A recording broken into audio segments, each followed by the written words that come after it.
नमस्कार, आप देख रहे हैं अपना उत्तर प्रदेश। मैं हूं आपके साथ सचिन चौहान। सदगुरु रविदास जी महाराज की 649वीं जयंती पर लखनऊ के संत रविदास मठ में भव्य कार्यक्रम का आयोजन हुआ, जहां पर मुख्यमंत्री योगी आदित्यनाथ ने शिरकत की है, श्रद्धांजलि अर्पित की है। वहीं उन्होंने कार्यक्रम को संबोधित करते हुए कहा कि संत रविदास समाज को एकजुट रखने वाले महान विचारक थे। तो वहीं उन्होंने मन चंगा तो कटौती में गंगा का संदेश देकर कर्म, समरसता और एकता को सर्वोपरि भी बताया है। साथ ही ये कहा कि संतों की शिक्षाएं आज भी राष्ट्र को दिशा देती हैं। आज माघी पूर्णिमा है। प्रयागराज में भी बहुत भीड़ है। यानी प्रातः मैं 10 बजे देख रहा था, 1 करोड़ श्रद्धालु तब तक त्रिवेणी में स्नान कर चुका है। याद करिए, प्रयागराज में माघी पूर्णिमा, कल्पवासी लाखों की संख्या में 1 महीने से साधनारत थे। दिन हो रात्रि हो भगवत भजन में लीन थे। आज उनकी साधना का 1 माह पूरा होकर के मां गंगा, मां यमुना, मां सरस्वती के आशीर्वाद से त्रिवेणी में आस्था की डुबकी लगा करके वे फिर अपने घर को प्रस्थान करेंगे। ये है संतों की प्रेरणा, यही है भारत की सनातन परंपरा। कठिन परिस्थितियों में सर्दी, गर्मी, बरसात की परवाह के बगैर कठिन साधना से जूझते हुए तपा हुआ शरीर ही संकट के समय में चुनौती का सामना करने को अपने आप को तैयार कर पाए। और वही तो कार्य हमारे पूज्य संतों ने वही तो प्रेरणा दी थी। आज प्रयागराज में भी यही सब चल रहा है, भव्य स्नान चल रहा है। लाखों की संख्या में लोग आए हैं। बहनों और भाइयों, हम सबको इस दिव्य साधना को प्रणाम करना चाहिए, इसके प्रति कृतज्ञता ज्ञापित करनी चाहिए। माघी पूर्णिमा के अवसर पर भी जितने भी वहां पे श्रद्धालुजन आए हैं, दिव्य स्नान का लाभ ले रहे हैं, उन सबको मेरी बधाई, उन सबके प्रति मेरी मंगलमय शुभकामनाएं हैं। मां गंगा से प्रार्थना है कि उनकी मनोकामनाओं को पूर्ण करें। सदगुरु रविदास जी महाराज से मेरी यही प्रार्थना है कि अपने सभी भक्तों पर कल्याण करें। उनकी दिव्य वाणी और दिव्य सिद्धि किस रूप में थी, आप याद करिए ना। क्योंकि सहयोगी जब गए, उन्होंने कहा रविदास जी से, चलो रविदास गंगा स्नान करते हैं। उन्होंने कहा नहीं, मेरे पास आज ज्यादा काम आ गया है, मैं इसको पूरा कर लेता हूं, मेरी ओर से भी एक दमड़ी दे देना, मां गंगा को चढ़ा देना। दूसरे संत गए, उन्होंने स्नान किया, पूजा अर्चना की, कुछ भी नहीं हुआ। लेकिन जब उनको लगा करे रविदास ने भी तो कुछ दिया है, उन्होंने उनकी दमड़ी को निकाल करके जैसे चढ़ाना शुरू किया, मां गंगा ने हाथ फैला करके उनकी द्वारा दी गई दक्षिणा को स्वीकार किया। उन्होंने पूछा कि कैसे? उन्होंने कहा मेरा सच्चा भक्त है, मां गंगा भी पहचानती है, जैसी चाह वैसे राह। और उधर डिप्टी सीएम केशव प्रसाद मौर्य आज कौशांबी पहुंचे, जहां पर उन्होंने कई कार्यक्रमों में शिरकत की। इस दौरान उप मुख्यमंत्री ने सपा सुप्रीमो अखिलेश यादव पर निशाना साधा है। आपको बता दें कि कौशांबी दौरे पर डिप्टी सीएम केशव प्रसाद मौर्य ने उद्यान विभाग में कॉमन इंक्यूबेशन सेंटर का लोकार्पण किया और इसी के साथ ही 45 करोड़ से ज्यादा की 91 परियोजनाओं का लोकार्पण शिलान्यास भी हुआ। श्री अखिलेश यादव तो बिहार चुनाव हारने के बाद उनका मानसिक संतुलन बिगड़ा हुआ। बिहार चुनाव में उनका एक भी कैंडिडेट नहीं था, प्रचार करने गए थे, सोचा था कि आरजेडी अगर जीत जाएगी तो समाजवादी पार्टी उत्तर प्रदेश में जीत जाएगी, लेकिन ना आरजेडी बिहार में जीत पाई और ना समाजवादी पार्टी उत्तर प्रदेश में जीत पाएगी। 2027 में फिर बहुत बड़े बहुमत से हमारी सरकार। उत्तर प्रदेश में इस समय हिंदुओं की आबादी वाला मुद्दा खासा गरमाया हुआ है और इस बीच सहारनपुर में आयोजित एक कार्यक्रम के दौरान साध्वी प्राची ने हिंदुओं की आबादी को बढ़ाने वाला स्लोगन तक दे दिया है। उन्होंने कहा कि हिंदू समाज बट नहीं रहा है, बल्कि धीरे धीरे घट रहा है। उन्होंने मंच से यह भी कह दिया कि हिंदू घटेंगे तो कटेंगे। साथ ही साध्वी ने जातियों में बटे हिंदू समाज से एक होने की अपील भी की है।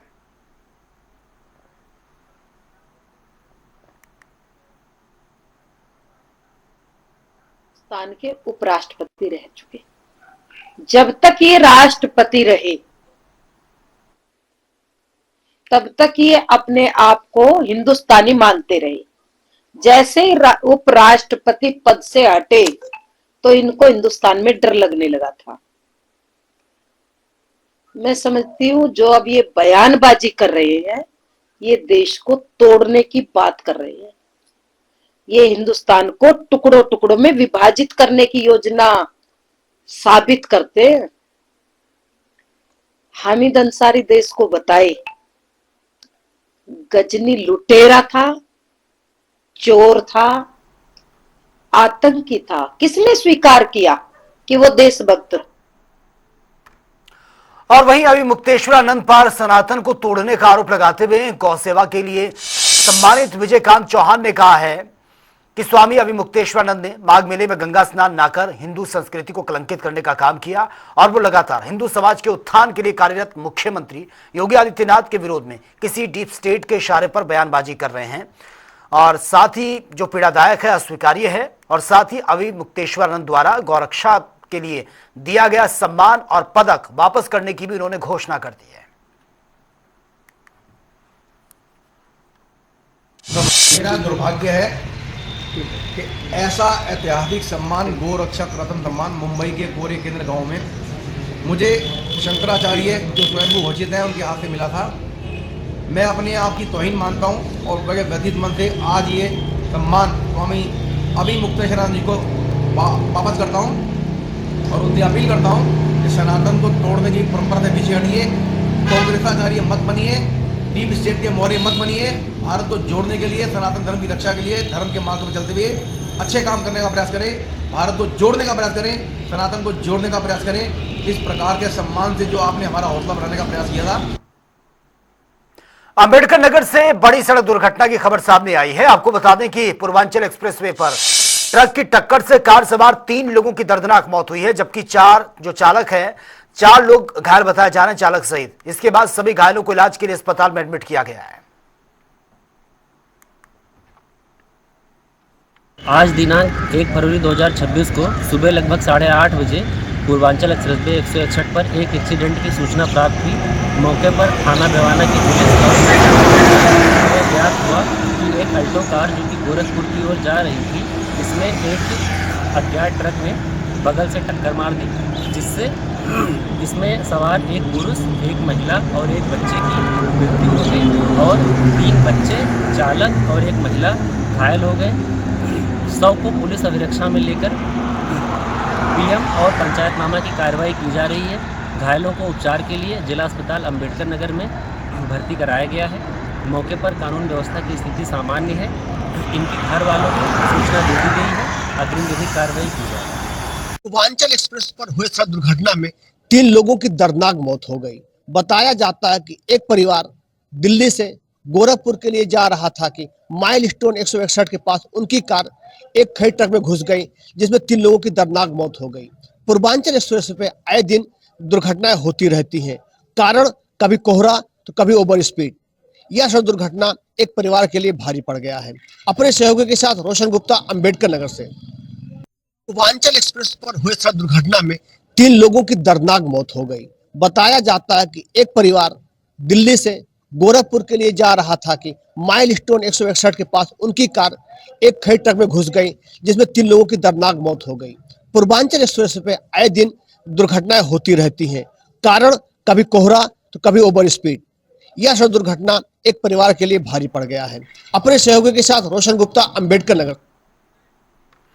हापुड़ में हाईवे 9 पर हुई 64 लाख रुपए की लूट के मामले में डीआईजी कलानिधि नैथानी ने कड़ा संज्ञान लिया है और मामले में लापरवाही बरतने पर पिलखुआ कोतवाली प्रभारी समेत 2 चौकी इंचार्ज को सस्पेंड कर दिया है, जबकि डीएसपी पिलखुआ अनीता चौहान उस पर भी कार्रवाई की तलवार लटक रही है और लूट के खुलासे के लिए 8 टीमों का गठन किया गया है। लगातार दूसरी बड़ी लूट से व्यापारियों में भारी गुस्सा है। डीआईजी की कार्रवाई से पुलिस महकमे में इस वक्त हड़कंप मचा हुआ है।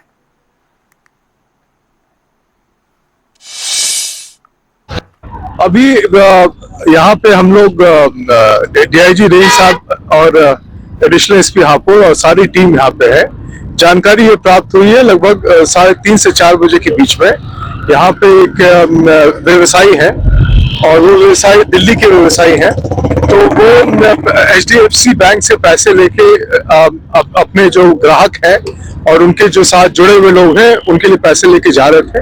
उस समय एक स्कूटी से 3 लोग आए और उन्होंने आके इन्हें बंदूक दिखाया, असला दिखा के उनसे ये पैसे लेके चले गए। तो उसमें सभी जगह नाकेबंदी, पूरे हापुड़ में, गाजियाबाद पुलिस में, बुलंदशहर में सभी जगह नाकेबंदी चल रही है और हम सभी लोग मौजूद हैं। हमें पूरा आशा है कि बहुत जल्दी इस केस को हम वर्कआउट कर लेंगे। और यूपी में माघी पूर्णिमा के पावन अवसर पर घाटों पर आस्था का सैलाब उमड़ पड़ा है। सुबह से ही श्रद्धालु पवित्र स्नान के लिए गंगा घाटों पर पहुंच रहे हैं। आस्था की डुबकी भी लगाई है। पूजा, अनुष्ठान और दान का विशेष महत्व रहा। वहीं मंत्रोच्चार से पूरा वातावरण भक्तिमय बना रहा।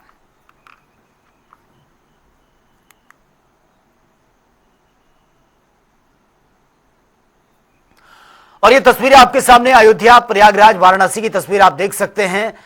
यहां पर आस्था की डुबकी लगाते हुए श्रद्धालु आपको नजर आ रहे हैं। दरअसल दूर दूर से यहां पर पहुंचे हैं। माघी पूर्णिमा पर आस्था का सैलाब ये देखने को मिल रहा है। संगम नगरी प्रयागराज में भी माघी पूर्णिमा पर लाखों लोगों ने आस्था की डुबकी लगाई है। हमारे संवाददाता SM आमिर की एक बार ये रिपोर्ट देख लेते हैं। आस्था के सबसे बड़े मेले माघ मेले में आज माघी पूर्णिमा का स्नान पर्व है और ये 5वां स्नान पर्व है और इसी के साथ कल्पवास आज खत्म होगा। जहां बता दें पौष पूर्णिमा से इस कल्पवास शुरू होता है और माघी पूर्णिमा पे खत्म होता है और आज कल्पवासी यहाँ पर आस्था की डुबकी लगा रहे हैं और आस्था की डुबकी लगाने के बाद अपने गंतव्य के लिए रवाना होंगे। आपको दिखा रहे हैं किस तरह से श्रद्धालु संगम में आस्था की डुबकी लगा रहे हैं, माँ गंगा से कामना कर रहे हैं। और जो आपको बता दें संगम नोज पर लगातार भीड़ बढ़ती जा रही है और आपको हम दिखा रहे हैं किस तरह से श्रद्धालु यहाँ पहुंचकर आस्था की डुबकी लगा रहे हैं। आप लोग ने स्नान किया है, आज पूजा अर्चना की, क्या कामना की? आज कल्पवास भी खत्म हो रहा है। हाँ, आज हम लोग ने बहुत अच्छा कल्पना किया, पूजा अर्चना की, गंगा जी से सब अपना वो मांगा, बहुत अच्छा लगा। फिलहाल आप बताइए कल्पवास खत्म हो रहा है, आज क्या कहिए, क्या महत्व, क्या खास है? सभी ठीक देख रहे हैं। आस्था व्यवस्था अच्छी है? हाँ, व्यवस्था बहुत अच्छी है। 3 बार हम आए हैं, बसंत अमावस्या आज। फिलहाल हमारे साथ जिलाधिकारी प्रयागराज मनीष कुमार वर्मा जी। सर, आज माघी पूर्णिमा का स्नान पर्व है, आज कल्पवास समाप्त होगा, किस तरह की व्यवस्थाएं, किस तरह से श्रद्धालु आस्था? आज कल्पवासियों के लिए अंतिम दिन होता है जो परंपरा रही है और आज स्नान करके कल्पवासी वापस भी लौटेंगे। तो आज मेला क्षेत्र में भीड़ को जो हमें मैनेज करना है, उसके साथ ही साथ जो एग्जिट रूट है उस पर भी अलर्टनेस चाहिए और उसकी तैयारी हम लोगों ने कर ली है। कल काफ़ी संख्या में वाहन जो कल्पवासियों को लेके जाएंगे वो भी आ गए थे। रात के 12 बजे से ही बड़ी संख्या में श्रद्धालु स्नान कर रहे हैं, इच्छा में लगे हैं। सेक्टर्स में सेक्टर मजिस्ट्रेट और पुलिस ऑफिसर्स भी लगातार पेट्रोलिंग कर रहे हैं, घूम रहे हैं। ICCC के माध्यम से भी हम लोग हर कोने पे नज़र बनाए हुए हैं, जहाँ जहाँ से श्रद्धालु आ सकते हैं या जहाँ पे उनको जाना है उस पर भी नज़र बनी हुई है।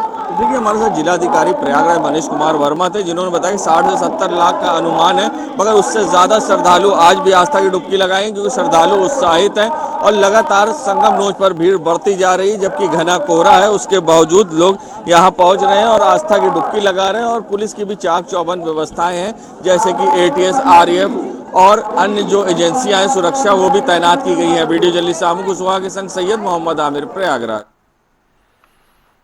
और वहीं उन्नाव में मेडिकल कॉलेज में प्रवेश के नाम पर जेल अधीक्षक से 23 लाख की ठगी का मामला सामने आया, जिसे लेकर उन्नाव जेल अधीक्षक पंकज कुमार सिंह ने सदर कोतवाली में FIR दर्ज कराई है। जानकारी के मुताबिक अभिनव शर्मा नाम के युवक ने बाराबंकी के एक मेडिकल कॉलेज में दाखिला दिलाने का झांसा देकर अलग अलग बैंक अकाउंट्स में 23 लाख रुपए ट्रांसफर करवा दिए हैं और जब युवक का फोन बंद आने लगा तो ठगी का एहसास होने लगा। जेल अधीक्षक ने FIR दर्ज करवाई है।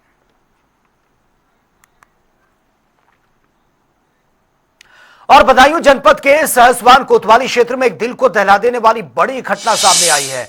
काशीराम कॉलोनी में रहने वाले 60 साल के दिव्यांग महिला जावित्री की नृशंस हत्या कर दी गई है। महिला के शरीर पर चाकू से कई वार किए गए हैं, उंगलियां तक काट दी गई और शव जो था वो बिल्कुल नग्न अवस्था में था। घटना के समय घर में मौजूद भोला नामक युवक को पुलिस ने मौके से शराब के नशे में गिरफ्तार किया है। परिजनों ने रेप के बाद हत्या की आशंका जताई है। पुलिस ने शव को पोस्टमार्टम के लिए भेजकर जांच शुरू कर दी है। वहीं कॉलोनी में डर का माहौल है। सूचना करता है उसकी मां मृत अवस्था में मिली है, उसने हत्या की सूचना दी है। तत्काल पुलिस टीम मौके पर पहुंची, फील्ड यूनिट को भी बुलाया गया और जो महिला है वो वृद्ध महिला है, उम्र उनकी लगभग 65 वर्ष की है। महिला के चेहरे पर गहरा चोट के निशान है और आंख के ऊपर भी चोट के निशान है। प्रथम दृष्टया यह भी संज्ञान में आया है वहीं रहने वाले एक युवक से एक दिन पूर्व विवाद हुआ था। इस संदर्भ में बॉडी का पंचायतनामा करा करके बॉडी को पोस्टमार्टम हेतु रवाना किया जा रहा है। इस संदर्भ में परिजनों से तहरीर लेकर के अग्रिम विधिक कार्रवाई सुनिश्चित की जाएगी। यानी क्षेत्र से एक ऐसी घटना सामने आई है जिसने दिल को झकझोर कर रख दिया है। आपको बता दें, बदायूं के सहसवान कोतवाली क्षेत्र के मोहल्ला जगीराबाद में एक महिला की रेप कर हत्या कर देने का मामला सामने आया है। परिजनों का आरोप है कि हम लोग जो है वो बाहर रहकर कामकाज करते हैं, मजदूरी का कार्य करते हैं, हम लोग घर पर नहीं थे, हमारी माँ घर पर अकेली थी, जिसके जो है चलते एक भोला नाम के व्यक्ति ने उनका पहले उनके साथ दुष्कर्म किया है, उसके बाद उनकी हत्या कर दी है। फिलहाल ये सूचना के बाद एसपी देहात भी मौके पर पहुंच गए और उन्होंने पूरी घटना का मौका मुआयना किया और जल्द से जल्द खुलासे के निर्देश दिए। आपको बता दें, महिला जो है वो घर में अकेली थी और तभी जो है ये भोला आया था और इसने जो है इस घटना को अंजाम दिया। फिलहाल जो है मौत की खबर से परिवार में कोहराम मचा हुआ है और परिजन जो है वो लगातार पुलिस प्रशासन से न्याय की गुहार लगा रहे हैं। इस घटना ने पूरे क्षेत्र को झकझोर कर रख दिया है। फिलहाल जो है इस पूरे मामले पर बदायूं पुलिस जो है हर पहलू पर जांच पड़ताल कर कार्रवाई करने की बात कह रही है। महिला के शव को पोस्टमार्टम के लिए जिला मुख्यालय भेजा गया है और महिला का पोस्टमार्टम कराया जा रहा है।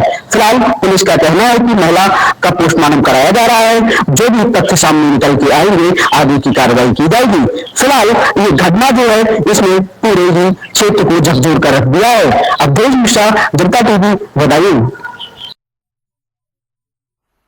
तो चलिए बात होगी बजट की खबरों की। बजट को लेकर गोरखपुर से भी मिली जुली जो प्रतिक्रियाएं वो सामने आई हैं और आम व्यापारी वर्ग और आम जनता का क्या कुछ कहना है, हमारे संवाददाता सुभाष गुप्ता की ये रिपोर्ट एक बार देख लें। केंद्र सरकार की 2026-27 का बजट आ चुका है। आपको बताते चले कि केंद्रीय वित्त मंत्री सीतारमण ने जो है बाकायदे आज जो है बजट पेश कर दिया है। आपको बताते चले कि उत्तर प्रदेश को भी अच्छा बजट मिला है और खास तौर से महिलाओं की सुरक्षा के लिए पूरे उत्तर प्रदेश में महिला हॉस्टल बनेगा। खास तौर से जीवन रक्षक दवाएं जो है उस पर टैक्स कम कर दिया जाएगा। कहीं ना कहीं जो कैंसर की बीमारी है या अन्य गंभीर बीमारियां हैं उनकी दवाएं जो है कहीं ना कहीं सस्ती करने की बात कही गई है। वहीं आपको बताते चले कि बनारस से सिलीगुड़ी व बनारस से मुंबई के लिए जो रेल कॉरिडोर बनारस में स्थापित किया जाएगा, तो कहीं ना कहीं इसको लेकर व्यापारी आज हमारे साथ मौजूद हैं। व्यापारियों के लिए खास तौर से ये बताया जा रहा है कि टैक्स नहीं बढ़ाया जा रहा है, यानी टैक्स स्लैब में कोई छूट भी नहीं है। यहाँ हमारे साथ तमाम व्यापारी हैं, उनसे बात करेंगे और जानेंगे कि इस बार के बजट को लेके वो क्या कुछ सोचते हैं और क्या उनका उम्मीद था और सरकार ने क्या कुछ किया है। क्या सर, क्या उम्मीद थी इस बार बजट से आपको? देखिए, बदलते हुए ग्लोबल परिदृश्य में हमें तो उम्मीद था कि भारी भरकम टैक्स लगाएगी सरकार, लेकिन ऐसा नहीं लगाया तो आम जनता को राहत दिया। सीतारमण जी ने जो बजट पेश किया वो वाकई सराहनीय है। परिस्थिति के हिसाब से आदमी को ध्यान में देना चाहिए कि गार्जियन पर दबाव बहुत था लेकिन टैक्स नहीं के बराबर है। सबसे बड़ी राहत तो ये है कि महिलाओं और खास करके किसी भी जगह के विकास के लिए या देश के विकास के लिए कनेक्टिविटी बेहतर चीज होती है। तो वाटर ट्रांसपोर्ट से लेकर रेल ट्रांसपोर्ट पर फोकस बहुत ज्यादा किया गया है। कई कॉरिडोर रेलवे के बन रहे हैं, देश में 7 नए कॉरिडोर रेलवे के बनेंगे। वाटर ट्रांसपोर्ट पर ज्यादा फोकस किया गया है कि हम कहीं ना कहीं रोड के लोड को कम करना चाहती है सरकार। और वाकई एक्सीडेंट जितने हो रहे हैं देश के अंदर, अगर रोड के लोड कम होंगे तो एक्सीडेंट में काफी गिरावट आएगी। हर जिले व्यापारियों के लिए क्या कुछ खास है? सुना है कि जो टैक्स पे दंडात्मक कार्रवाई होता था वो दंडात्मक कार्रवाई अब नहीं होगा। देखिए, जो व्यापारी गलत है वो डरेंगे, जो गलत नहीं है वो क्यों डरेंगे। और जब रोड बनेगा, रेल बनेगा तो सीमेंट का बाजार से ही तो जाएगा। ऐसा तो है नहीं कि कहीं बाहर से आदमी आके बनाएंगे। तो हर जगह व्यापार बढ़ेगा, कनेक्टिविटी बढ़ेगी, लागत कम आएगी, तो व्यापारी का विदेश यात्रा भी सस्ता हो गया है। बहुत कुछ देखिए, इलेक्ट्रिक वाहन भी सस्ता हुआ है। इलेक्ट्रिक वाहन सस्ता होने से हमारे पेट्रोल पर लोड कम पड़ेगा, हमारा जो ग्लोबल पैसा जाता है, जो देश से बाहर निकलता वो रुकेगा। विदेश यात्रा सस्ते होने से बच्चों को जो हायर रिसर्च के लिए जो बाहर जाना चाहते हैं उन्हें राहत मिलेगी। तो विद्यार्थियों को देखिए पैसे की संकट होती है, तो कहीं ना कहीं हमारे जो इंटेलिजेंट विद्यार्थी वो बाहर जाके और लोग भी है उनसे बात करेंगे। क्या कहेंगे इस बजट को लेके, इस व्यापारिक दौर से आप? व्यापारिक तौर पर तो बजट कुछ नहीं है, and to be honest this budget is just a lollipop for Indian citizen. क्योंकि किस बात का डर, we are in top 5 world economics country. अगर हम पूरे वर्ल्ड में बात करें, हम लोग टॉप 5 में है। अगर हमारी पॉपुलेशन की बात करें, we are biggest opportunity for the business and every parameter. अगर बिजनेस करने के लिए किसी भी बाहरी कंट्री को, किसी भी कंट्री को, हम सबसे बेहतरीन कंट्री है, क्योंकि हमारा पॉपुलेशन सबसे बेस्ट है। वी आर क्या कहेंगे, शराब महंगा हो गया है, जूता चप्पल मोबाइल सस्ता हो गया है, इलेक्ट्रिक वाहन भी सस्ते हो गए। Calling it's a lollipop. एक लॉलीपॉप कमाने जैसा हुआ। शराब पेट्रोल से सीमेंट हर साल महंगे होते हैं, बट उसके कंजप्शन नहीं रुकते हैं या उनके होने वाले जो दुष्प्रभाव नहीं रुकते हैं। आपको कैंसर की दवाइयों पे, आप क्या नाम है, कैंसर की दवाइयों पे आपने टैक्स कम किया है, कितने टैक्स कम हो जाएगा तो कितने कम में मिलेगा। बट व्हाट सपोर्ट क्या चाहते हैं आप, दवाई सस्ता क्या होना चाहिए? कीमोथेरेपी फ्री हो, जीवन रक्षक दवाई क्या नहीं होना चाहिए, मुफ्त होना चाहिए। मुफ्त होना चाहिए, दवाई मुफ्त होनी चाहिए। कीमोथेरेपी उसकी सस्ती होनी चाहिए, उसके प्रोसीजर्स उसके सस्ते होने चाहिए। और सिर्फ कैंसर ही नहीं, उसके जैसे और भी बहुत सारे इलाज हैं ऐसे, ठीक है। नए इंस्टीट्यूट्स और खुलने चाहिए, जहाँ 5 खुल रहे हैं वहाँ पे 50 खुलने चाहिए। इससे उत्तर प्रदेश में 75 जिलों में हॉस्टल भी खुलने वाले महिलाओं के लिए। ओके, 75 हॉस्टल खुलने वाले बहुत पहले खुल जाने चाहिए थे, ठीक है। अगर आज आप इस पे कर रहे हैं तो इट्स अ गुड थिंग। मैं ऐसा तो नहीं कह रहा हूँ कि क्या नाम है चीजें, जैसे कि अभी LRS स्कीम पे टैक्स कम किया गया, 5% से 2% किया गया है। It's a very good decision, ठीक है। बट कुछ चीजें हैं जो कि ठीक ठाक लाई गई है, बट ऐसा नहीं कि जिससे कुछ लाइफ चेंजिंग होगा या हमारे लिए कुछ जीवन में बदलाव हो जाए, ऐसा कुछ नहीं है। व्यापारियों के लिए क्या कहेंगे सर, और शॉर्ट में बताइएगा। धन्यवाद। मैं नितिन कुमार जैसा अध्यक्ष समिति मंडल गोरखपुर। देखिए, बजट में ऐसे यूजुअल जैसा कि बजट होता है, उन्होंने एक एलोकेशन करना तो उन्होंने कर दिया है।